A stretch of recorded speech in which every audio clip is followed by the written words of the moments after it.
and friends, welcome back to Random Gleanings. Today is 12/5. We're 20 days from Christmas. We got a lot of I've got a lot of stuff to do. But today we are here to talk about markets again. And Chris, you came across a quote from one of our research partners that I think is worth the price of admission today. You want to go with that? Yeah, jigsaws versus crosswords. And the notion from Nick Colas was, jigsaw puzzles, they get easier. I mean, you go from 500 pieces to 15, it starts to be easier to fit the last 15. But crosswords can get harder as you go on.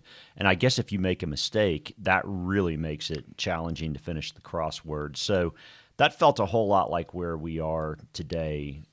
First chart, I mean, the primary reason it's so hard is because we don't know what's going to happen. Is the data going to get better first? And does that hold the market together, or are earnings going to break down and that, takes the market down? Well, there's so many variables, too, with the inflation thing, because what does the Fed do with that data, right? That's an unknown that we don't have yet. And then, obviously, how's the market going to react? So, I mean, I think the crossword puzzle, as you said, especially if you've had a lot of confidence in putting one of those first words in and you feel like that's supposed to feed everything else, it gets challenging. Inflation would be a good crossword word. Next chart. So one of the things that's happened, coming out of COVID, there was so much stimulus coming to companies by way of the payroll protection program. They went out and hired people, or they wanted to hire people with the cash that they had, because, I mean, the economy was pretty good pre-COVID. Right. So that cash was reinvested in their business, and that's why you've seen the fiscal stimulus so high. That's why you've seen such an issue with wage inflations, because there's 2-to-1 open jobs versus unemployed people. So, but now we're at a point where the Fed's work is starting to slow earnings. I mean, we're starting to get to a period. I remember fourth quarter of 2021, earnings on the S&P were $55, and finishing third quarter this year, earnings were $54.87. Which sounds a whole lot like flatlining, which is exactly what we see on this chart. Yeah, we looked at this one last week, and again, the warning here is, as you are right to say, got to get to flat before you go negative, but we're right on that flat line, and typically it doesn't stop right there. So one of the saving graces that we took away not long ago was, hey, if you don't see unemployment ticking up, well, then, earnings ought to still be pretty good. That's right. Well, next chart, initial claims for unemployment insurance since October have basically been ticking up, and this is a week-to-week chart. So, they're higher than they were at this point. They are, and the next chart shows more of the same there in regards to the numbers. And it shows more persistence, because now you've got, from a continuing standpoint, that means not just the initials, but also the folks that continue to get unemployment insurance. That's right. So you brought in a chart from the Bank of Cleveland, Federal Reserve Bank of Cleveland. So the Cleveland Fed puts out this, they call it a nowcast, but it's essentially where they think numbers are going to come in. And if you go back to the third quarter, there were a couple months where the estimate for the month-over-month CPI, that the nowcast was actually higher, and it turned out the Cleveland Fed was right, which led markets down. Mm-hmm. And obviously that wasn't good. But then you got into November, and what you saw was actually a number lower than the Cleveland nowcast. So the question is, which is going to happen this go-around, right? But they definitely have numbers higher than what the estimate of 0.3 month-over-month is right now. Yeah. Again, these things always come as a surprise to me, because when it's the Fed that's putting out this nowcast, and then all of a sudden the data changes on the day of the release, I'm always questioning that. But there's no question to me that expectations are everything leading up to these big announcements, especially in volatile times. And so knowing at least what the expectations are allows for you to maybe navigate those things at the moment that they are announced. So. Yep. So next chart, the good news is that since June, the trend has been down. But we are whether it comes in at 0.3 month over month or 0.5, or heck, even if it's flat as a pancake, right? On a year-over-year basis, what we have circled here in blue says pretty much regardless, we're still going to be north of 7%. We've got a 7 handle, right? Right, correct. And a 7 handle obviously is pretty high. The 0.3 up to the 0.5 that the Cleveland Fed is sharing, 0.3 is the estimate now for this month's number, and up to 0.4, 0.5, you're still at 7.5 to 7.75%. Well, that's where I think if we get all of that 0.5 month over month, we see the year over year go from 7.7 to 7.75. That's got to be upsetting, right? Yeah, and I mean, it's not dramatic, but I mean, it's going to come right in front of what the Fed's going to say in regards to their rate hike. Right. I think that's pretty well baked in too. But at the same time, does it spook markets? Yeah. So if it just comes in on estimate 7.54, right, which would be a 0.3 month over month increase, the bottom line is it is still way higher than over on the right-hand side where it says Fed Fund futures at 3.83. I mean, that's where the effective federal funds rate is at the moment, between 3.75 and 4. So the bottom line is those numbers still have a pretty wide gap, and it doesn't really look like they come together until probably April, May, June of next year. So the real question is what happens between now and then. Because, and here's the crossword, if earnings start to drop while those numbers are still spread, you've got a bit of a mess on your hands. And I don't, with earnings, anytime a denominator, and we'll talk about this next week, but anytime a denominator drops out from underneath you, it's like the floor dropping out from underneath you. And so the question is, will earnings be persistent enough to hold up? If it's like 1994, and the Fed stops raising interest rates and starts to go the other way and earnings are pretty good, well then, okay, you're in a situation where markets could take off in a major way. But the flip side is if earnings drop out from underneath you, one of the things I've been thinking about is what happened in the year 2000, okay? Because basically the Fed funds rate started down in the summer of 2000. The Fed started lowering interest rates. Right. Okay. And yet the markets from the summer of 2000, you can measure it to just pre 9/11. I mean, I think that's the only way it can be fair because 9/11 obviously had an impact. Right. As did Enron and WorldCom at the beginning of 2002. But the bottom line is that between the summer of 2000 and pre 9/11 summer 01, the market's still down 25%. Yeah. Okay, that's what the Fed lowering the rate, rates, and the reason why is because earnings dropped out from underneath the market.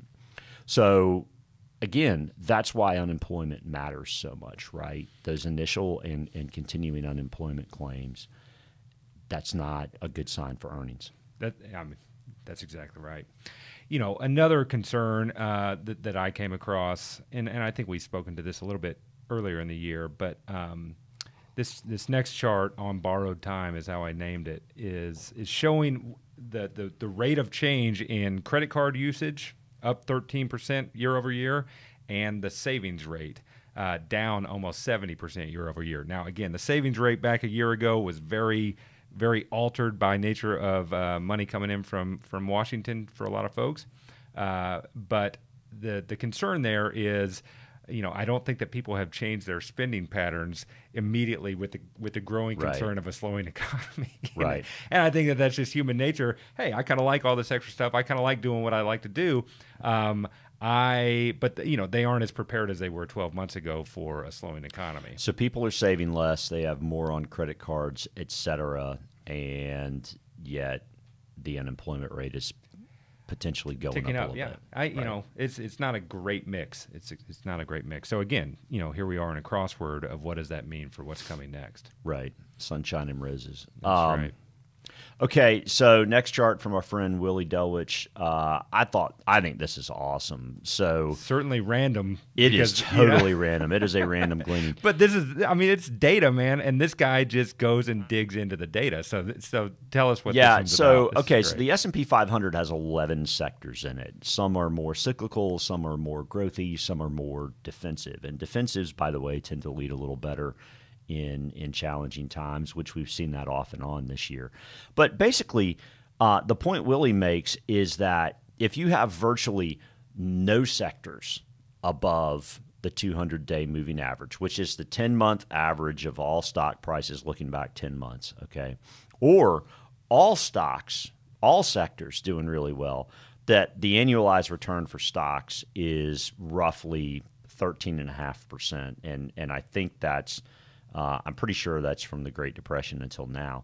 But then if, we're kind of in between and like 2 to 8 sectors are above their 200-day, but then the other ones aren't, that the average annual returns actually are negative.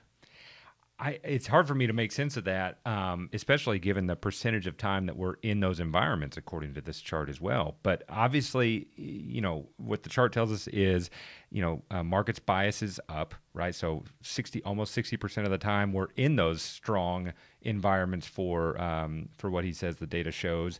But yeah, you would think the move up into showing more of the sectors of the U.S. economy getting positive, getting above their 200-day average would be a positive thing just in and of itself. But you got to beat a threshold. Otherwise, we're kind of in no man's land, which is where we happen to be at this moment with, I think, now the 7th sector having crossed over its 200-day average here recently. So fascinating. Something to continue to pay attention to. There's no question.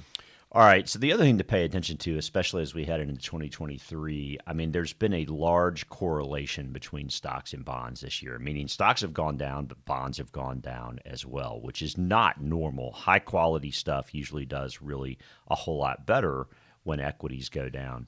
So I've put in here, next chart, the yield curve, which is, I mean, we've put this on before. I mean, 3-month, 1 year, 2 year, 5 year, 10 year, 30 year. And then beneath it, I have what are called the spreads, okay?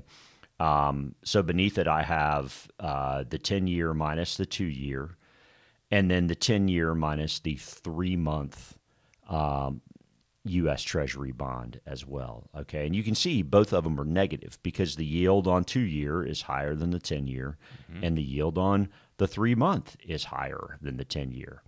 So effectively, I thought it would be good not only for us to acknowledge that.